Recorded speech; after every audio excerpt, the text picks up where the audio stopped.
Guys, check this out. This is the Wolfbox Hyperflow 60D, 60D.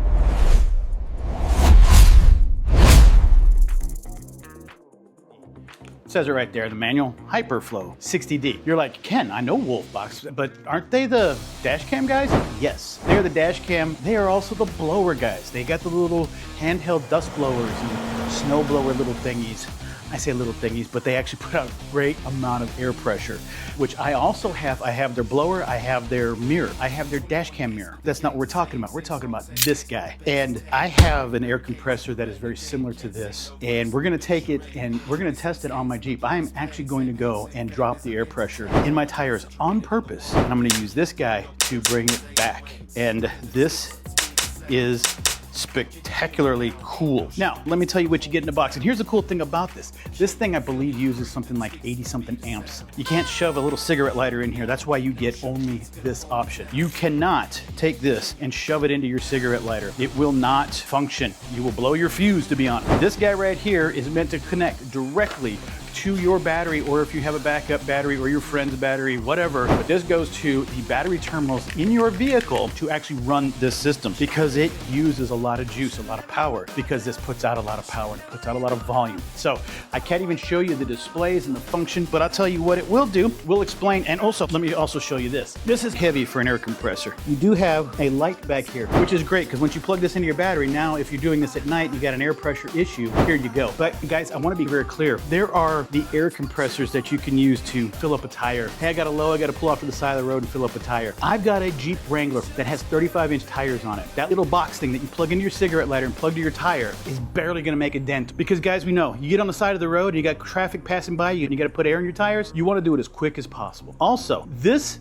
type of thing is something I might even recommend as soon as we test it and see if it does what compared to my other compressor does. When you go off-roading, you have to deflate your tires. Well, I run about 37 to 40 PSI. I deflate them down to right around 18 to 20 PSI. Usually, could go lower, have gone lower, but usually stay right around 18 to 20 PSI to be super soft and squishy on rocks and off-road when you're trying to actually go over terrain, mainly when you're also doing medium speeds. This guy could be your re-air inflator. Instead of just trying to worry about compressed air in a tank or trying to find somebody else who has like the onboard air systems and all that kind of stuff, you can actually get something like this, plug it in and use it to re-inflate your tires after you come off the trail and you got to get them back to the normal pressure so you can drive on the road. This guy right here could be that guy. This is designed to move a decent amount of air, and it goes up to, I believe, 150 PSI. You should never see that number, especially on car tires. Maybe a bicycle tire, one of those really skinny ones that racing, but I'm telling you, this guy, and let's get through it real quick, I'll show you. The front control panel, nice, quick release style, boom. So this is what you would take and screw onto your shaft of your tire. You would take this, pull it down, and look at that, locks in, nice rubber grip, so you're not gonna have an issue with it. Lock it in, boom. You can take this thing, roll it up into your tire. It's just got this little guy to manipulate, get it into your tire, then connect this to your compressor, and off you go. Fill up that tire like that. Now, that's not what we're gonna do. I'm gonna do what I do normally. When I re-inflate my tires, I actually use a spider system. I connect to all 4 tires and I use one air compressor to fill all my tires up to 40 PSI or right around there. We're gonna use this instead of my actual compressor, and I feel that it'll do it all day. But we're gonna check that out and be sure. One thing I'll tell you in the instructions, be careful around these guys. Always use the handle, this metal section, because these are actually the pistons moving up and down in here, and they will get hot, especially when you start to compress. The compression gets a bit higher, meaning you're trying to get more of that higher pressure. You're getting up into those 30s and 40s. As it compresses more and pushes more and more into it, these are gonna get hotter and hotter. I believe it's a 60-minute run cycle time to prolong service life during continuous use over 60 minutes. Allow the compressor to cool to ambient temperature before resuming. Run it for about 60 minutes. If you're running this for 60 minutes, you're filling up something really big. Tires like this, won't need to worry about it, okay? When you run it for a long period of time, bring this back down to an ambient temperature before you start it back up again. Let it cool down for a while. Modes, pressure, you do also have the quick disconnect. There's also these little guys that you can use to connect to fill up a basketball, soccer ball, football. I wouldn't use this guy.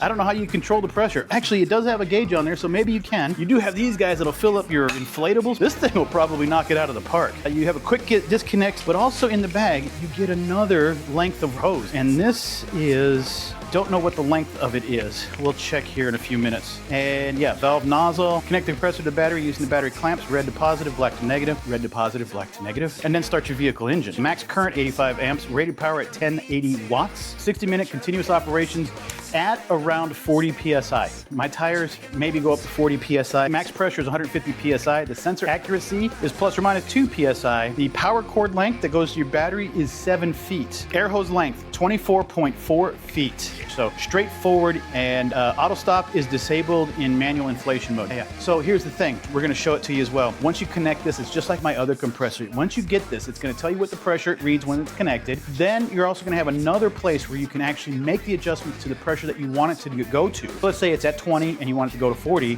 then hit go and this thing will run to it, and once it hits 40, it turns off. That's exactly what my other guy does, but I'm gonna test this guy here on this one and we're gonna see how this runs. Now, when you're doing something like what I'm doing, turn on your engine. Because you have 24 foot, I'm not even gonna use this. I am confident that this is a very well functioning and great quality hose system in here, but I'm going to use with the Octopus system where I have a regulator in the middle and it will go out to the other ones, and I'm actually gonna use that to deflate my tires evenly across all of them to 20 PSI, and then this guy's gonna bring me back up to 40, okay? When you plug this in, make sure you have enough length to set this on the ground, connect it to your battery, make sure you get good connection, get this on the ground, and then, because this has a 24-foot length, you should be able to not have to move this around, set this one place, connect this, 1, 2, 3, 4 tires, you're done, off you go, okay? But like I said, in my case, I'm gonna give it a little test and show. I'm confident that this guy can do what my other pump can do. All right, let's go do it. Quit talking, Ken, let's go, let's go. All right, guys, I'm gonna show you something. Okay, this is the hose system I was talking about. 2 sets of hoses and my regulator. Yes. Now, I do have another compressor in there, but we're not gonna bring it out because we're gonna do this guy. Now, what we'll do, there we go. Sorry, got out of the screen there. We're gonna go ahead and pull off the caps. What you have is basically one here. Something happened. Oh, wait a second. Oh, I know what's going on. Okay, I think I know what's going on. I'm gonna do this from front to rear. This is gonna go up front here. Then we're gonna come to our first tire, take the cap off, and then you just put that on, make sure your valve is closed. And then you take this guy, same thing, take this off, and it just pops right on. Now, we're gonna go over and do the other side. You won't be able to see it, but trust me, it's exactly the same thing. But we'll have to connect to the T up front. Actually, should I? No. Okay, yep, that'll work. All right. Honestly, it takes more time taking the caps off of the tires than anything. There we go. Okay. So 35.5 PSI is what I show here. 34, right? Now I'm gonna get this down to about 20, but I'm gonna move you over there so you can see me connect number 1, the compressor, and 2, watch the tires go down. Okay, now, do I have enough to reach? It looks like I do. And am I good to go? I am. So I'm currently sitting at 35 pre-programmed with 0 PSI. That's because I'm not connected. All right, 23.7, 23.8. We're almost there. So you can see my back tire, my front tire, they're getting a little bulge to them. This is what you're supposed to do. These are 35-inch tires, and they're going to have some flex to their body. And this is what you do when you go off-road, so that you get a good grip. You get the malleableness to grab rocks and stuff. All right, 20. Now let me show you this. Currently, we're sitting at, don't know if you can see this. Let me see if I can get you a little closer here. 20.4, 20.7, it's equalized. So it's now about 20.7, 20.8. All right, let's get some more out. This is how you do it. Now it does say 6.5, but that's the amount of pressure going through the straighter valves. You don't know the full pressure until you, okay, 19.8, it'll probably equalize to about 20. So I'm going to connect that end of that hose. Let me come back down here again from my compressor system. I'm going to connect that to this. Now open it. And my compressor now says that it is 21.5 PSI. Okay, but I want to go 40 PSI. All right, wait, let me hold on to my regulator here. All right, you guys ready? So I'm gonna set a stopwatch, okay? You guys ready? Let's go. And power. It's already at 29 PSI. Now, that says 37. Okay, hold on. Equalizes, now it says it's 24 PSI. This says 31, this is saying 25-ish, 26, 27, not too loud, 28 PSI, 30 PSI, 1 minute, 32 seconds, 32 PSI. So we are at 2 minutes at 33 PSI. My tires are filling back up. Wow. So now they've matched. This says 36.4 PSI, this says 36.1. 38 PSI, 2 minutes, 50 seconds. No way, 39 PSI. It equalized, found itself at 34. This is at 37. I love how it stops, checks. Nope, need some more. 35. And this is a normal process. This will do this. My other compressor did it too. 38.